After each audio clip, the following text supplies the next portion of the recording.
हम सभी ने बचपन में सांप सीढ़ी का गेम खेला है। काफी सिंपल गेम है, राइट? रॉन्ग।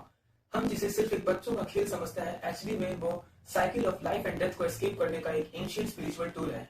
इस गेम का असली नाम मोक्ष पतम है एंड इसका origin Hinduism and Jainism traditions में पाया गया है।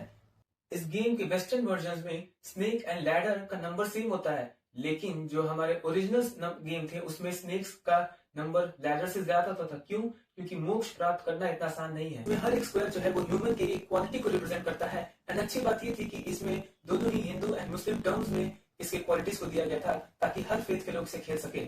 इसमें जितने भी अच्छे हमारे क्वालिटीज हैं जैसे कि फेथ, ह्यूमिलिटी, ये सारे सीढ़ियों का काम करते थे। एंड जितने भी नेगेटिव हमारे ट्रेट्स हैं जैसे कि गुस्सा, थेफ्ट, लस्ट, ये हमारे लिए स्नेक का काम करते हैं। इंटरेस्टिंग बात यह है कि चेस की तरह इसमें कोई स्ट्रेटजी काम नहीं आती। यहाँ पे जो काम आती है वो है हमारा धर्म एंड डेस्टिनी।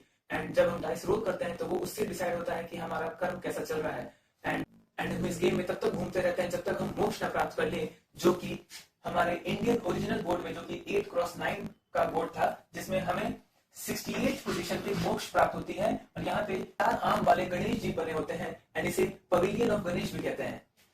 एंड जब आप इस वाले पे पहुंचते हैं तो इसका मतलब 72nd वाले पे लास्ट स्क्वायर पे, इसका मतलब आपको दोबारा जन्म देना पड़ेगा। और अगर आप मोक्ष प्राप्त कर लेते हैं तो आपको लिबरेशन हो गया। सो इसका मैथ से क्या रिलेशन है?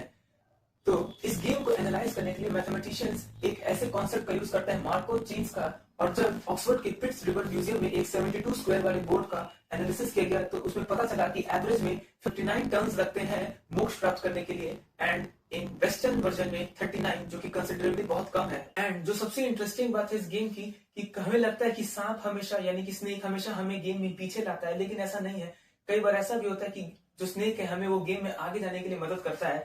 फॉर एग्जाम्पल, अगर हमारा स्नेक हमें इस पॉइंट से यहाँ लाता है तो हो सकता है कि जो लंबी लैडर जो हमने इस गेम में अब ओरिजिनल फर्स्ट टाइम मिस कर दियो, अब हमें उसमें दोबारा चढ़ने का एक दूसरा मौका मिलता है जो हमें एक पुश देता है आगे जाने का। और ये लाइफ में भी वैलिड है। कई बार हमारे नेगेटिव इमोशंस की वजह से जब हम पीछे आते हैं तो हमें एक पुश मिलता है दोबारा रीस्टार्ट करने का, जो हमें और आगे ले जा सकता है। इंडिया ने वर्ल्ड को चेस एंड लूडो जैसे गेम ही नहीं बट एक फिलोसफी ऑफ लाइफ भी दी थ्रू द बोर्ड्स।